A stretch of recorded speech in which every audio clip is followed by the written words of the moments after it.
সন্মানীয় শিক্ষাগুৰুসকললৈ এক গুৰুত্বপূৰ্ণ খবৰ। এতিয়াৰ পৰা এখন জিলাৰ ভিতৰতে শিক্ষকৰ বদলি আৰু বিদ্যালয়ত ধৰক শিক্ষকৰ দৰকাৰ হৈছে, তেতিয়া এই নতুন পদৰ সৃষ্টি কোনে কৰিব এই সম্পৰ্কে সমগ্ৰ শিক্ষা ফালৰ পৰা এক গুৰুত্বপূৰ্ণ নিৰ্দেশনা জাৰি কৰিছে। তো বলক চাওঁ নিৰ্দেশনাটো কি আছিলে। 24 মাৰ্চ তাৰিখে এখন বাতৰি কাকতত এইটো বাতৰি প্ৰকাশ হৈছে যে সমগ্ৰ শিক্ষা প্ৰকল্প সঞ্চালকৰ নিৰ্দেশনা, জিলাৰ ভিতৰত পদ সৃষ্টি শিক্ষক বদলিৰ দায়িত্ব বিদ্যালয়সমূহৰ পৰিদৰ্শকক 31 মাৰ্চৰ ভিতৰত দিব লাগিব প্ৰতিবেদন। তো এইটো বাতৰিত কি লিখিছিলে বলকচোন চাওঁ। এতিয়াৰ পৰা এখন জিলাৰ বিদ্যালয়সমূহৰ পৰিদৰ্শকেই সৃষ্টি কৰিব পাৰিব শিক্ষকৰ পদ। কেৱল পদ সৃষ্টি কৰাই নহয়, জিলাখনৰ ভিতৰতে বদলি কৰাৰ কৰ্তৃত্ব ৰাজ্যৰ শিক্ষা বিভাগে বিদ্যালয়সমূহৰ পৰিদৰ্শকক দিছে।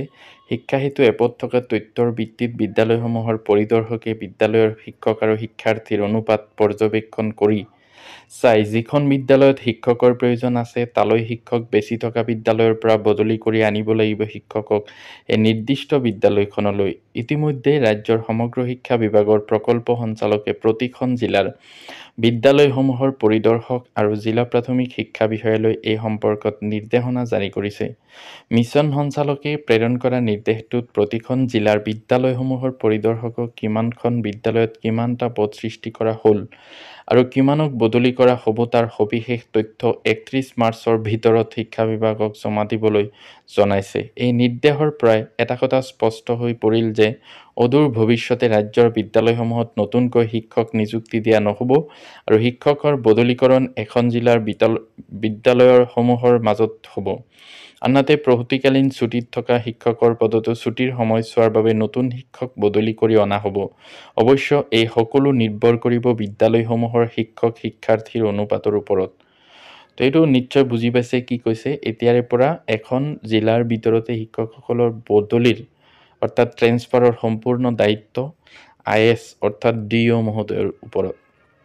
আৰু তেওঁ ইচ্ছা কৰিলে যদি কোনোবা এখন বিদ্যালয়ত ছাত্ৰ ছাত্ৰীৰ সংখ্যা বহুত বেছি শিক্ষক কম, তেতিয়া সেইখন বিদ্যালয়ত নতুন শিক্ষকৰ পদ সৃষ্টি কৰি বেলেগ বিদ্যালয়ৰ পৰা তালৈ বদলি কৰি আনিব পাৰিব।